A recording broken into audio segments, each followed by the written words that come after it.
Bless up, bless up, bless up. Yebo Bafana. This is the African Connection, and this is your host, Mr. Justo, Juice Jabali Africa, all the way from African Heritage.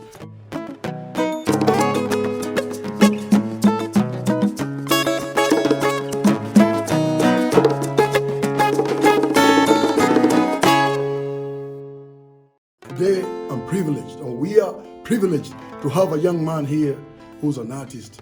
He's an awesome artist, and this guy came out. His name is Mwebe. If you wish, you can call him Michael Angelo, but this is our Michael Angelo. So I'll call him Mwebe. Mwebe sounds good. Yeah, it sounds good to me. Mwebe. Yeah. And we have Mr. Muli here. This guy is an elder. Mr. Muli, he's going to explain more about himself. Mr. Muli, can you introduce yourself? I'm an African from the U.S. I'm here on purpose to bring and retrieve the culture, to enliven the culture, so that people can appreciate who they are as Africans. And that's what we do. Yeah, bro. Yeah, Mr. Mwebe. So, introduce yourself again. Okay, I'm Michael Angelo Mwebe. And you see some of my works around.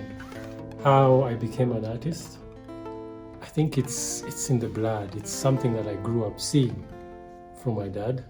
My dad was a well-known artist, Expedito Mwebe. So I learned so many things from him. I got exposed to different cultures. And one thing I loved about him, whenever he would get a project, let's say it was in Samburu, he would employ the natives and work with the natives, which was really great. And one of the projects that he did was Serena. One of the projects that I really loved was the Serena in Samburu, where he got these women who were carrying babies and they were helping him to work on the interiors of that Samburu lodge. And yeah, that's really there's cool. a lot. Yeah, that's really cool, man.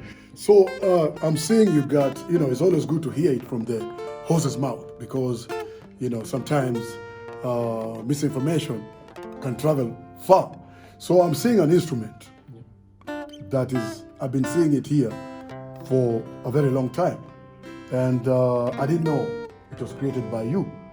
But I know everything that I see in this magnificent African Heritage House that was founded by Alan Donovan. And whenever I see something that he puts here on display, I know it's important and I know it's unique, because he's a collector, or he was a collector of different artifacts from all over Africa. This instrument, do you have a name for it?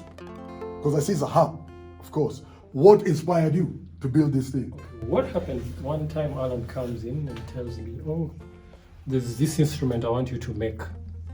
So, I came up with ideas on what to do. And he liked the ideas.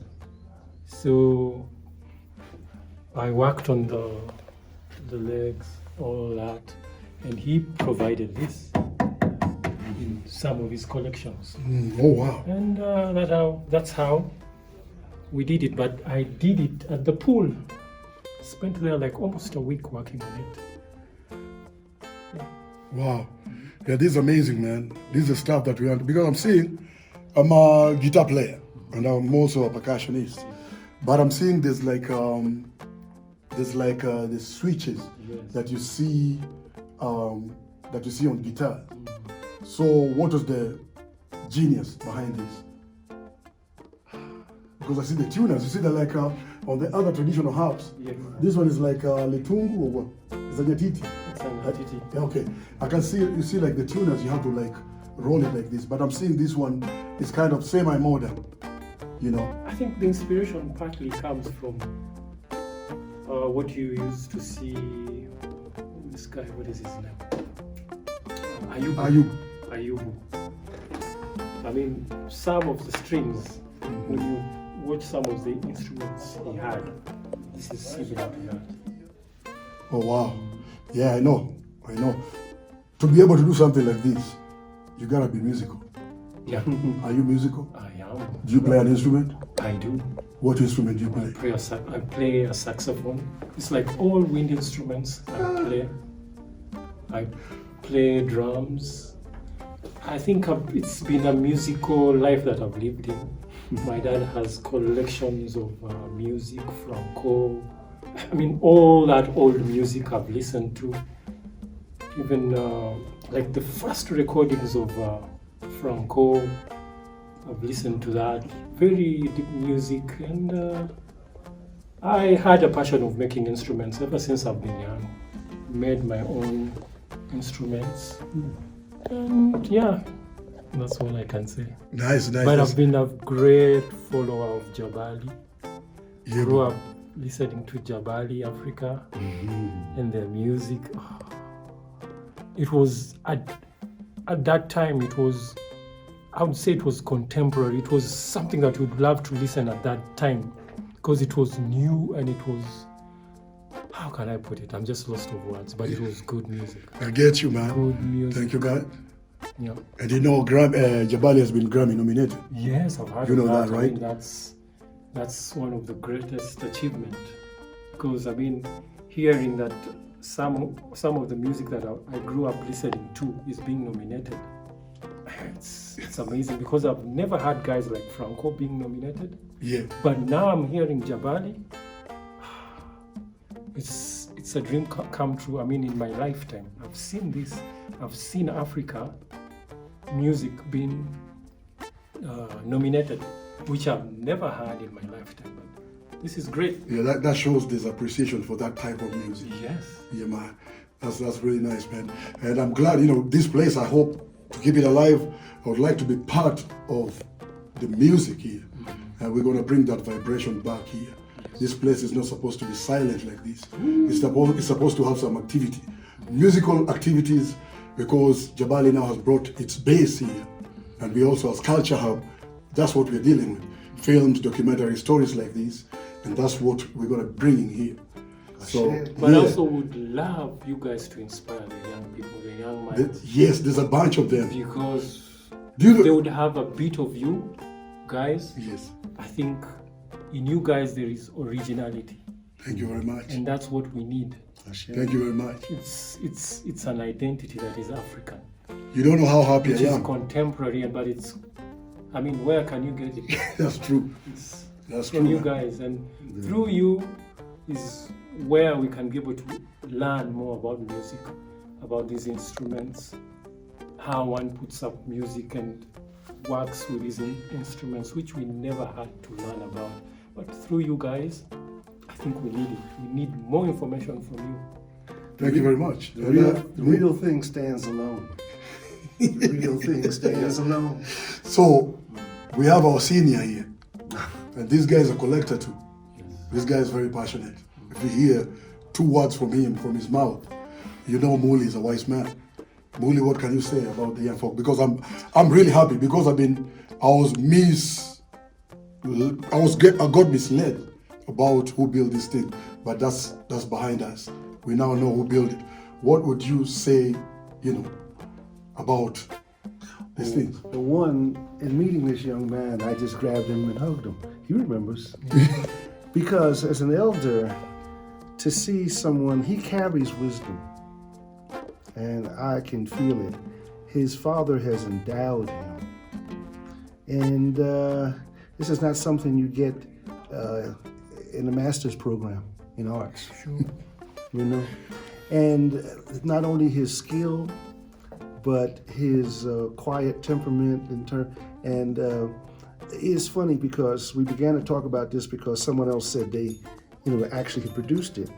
But he, after learning that someone did that, was not blown away or, really angry. He said, hey, it's a compliment that someone would actually say that they did it. Even though it's incorrect, it's a compliment because they're acknowledging its beauty and they're willing to be, and their willingness to be associated with it. So he didn't really feel compromised. That's way above his age in terms of him taking that disposition.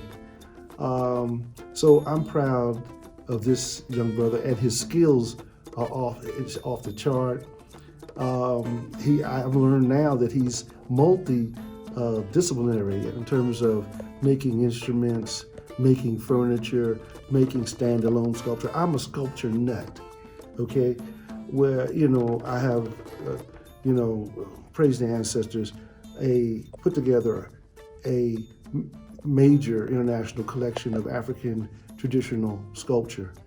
So if you come to my home and you see a painting or anything that's non-sculpture, it's very few, and they're very special to me. Sculpture moves me like no other art. And to meet a sculptor, because there's so few, there's 10, there's maybe not 10 of him in the whole country, okay? And I work in an area of the country from which the greatest sculptors came from, the Kamba. You can't find original Kamba work, not even ancient, but I'm talking about even current work now, in that Kamba community, even among the elders. So, to see and meet a young sculptor, was just who not only works with the wood, but works with the tradition, is knowledgeable, was extremely exciting and empowering for me. And I look forward to him inspiring so many more. I share. Wow, that's amazing. Yep. Those are the words of the wise. So actually, do you have any social handles? You can tell our viewers. Well, I'm not good in that. Yeah, my man. I have an Instagram page. That's what I'm saying. Michael Angelo Mwebe. And on Facebook also, Michael Angelo Mwebe. Yeah. And he's going to be working on what? A website. A website. Yeah, and since he's musically inclined, yes. One of these days I'm going to invite you to our studio. Yeah. It's not far from There's me. one person who told me that I have poetic hands. Oh yeah. Oh hell, That's deep. You see it? Say amen, somebody. Yeah, that's deep stuff. So This is poetic. This is poetic. I'm willing to share my skills, and let's work. Yes. Let's inspire each other to create. I will invite you over because we have a wind instrument player at our studio, but we'll have to have more people. The more, the better. Yeah, man. So I just want to say one last word. I want to clarify something. Sometimes people ask me, why are you involved in the ancient or older culture or original culture of Africa?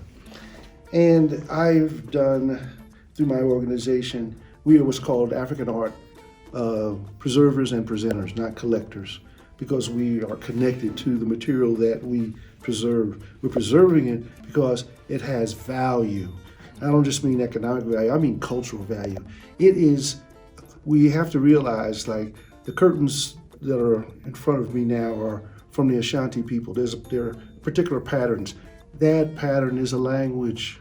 The colors chosen are not random. We, as a people, have been taught to forget the knowledge and the way of life that we as Africans successfully lived for a millennium, long before the European was even on the planet, okay? We were talking just a moment ago about chemistry. The word chemistry comes from the word Kemet, which was the original name of what's now called Egypt. And it's demonstrated because of the building we're in, it has to be painted every 5 years. Whereas the chemistry and the paints and the resins that they put together 3,000 years later are still vibrant, So we need to understand that this is about physics, architecture, literature, and a way of life, teaching us how to live. What really got my interest in African cultural art, so-called art, we call it African cultural material, is that what I learned as an African in America, how much it had to say about how we conduct our lives. Okay, so it's a guide, it's a visual, so we call it, and what it is, on one dimension, is a visual means of maintaining and perpetuating cultural ideas and memory. And as Africans in America, I was like, what is there that we need more than our own cultural guide and memory and discipline? And that's what this material is about. And yes, it's also ceremonial, but primarily it was about guidance and definition of life and life's principles. That's why it's contemporary. Big up, big up. That was Hammer. And you're watching the African Connection. Keep it African. FUBU for us.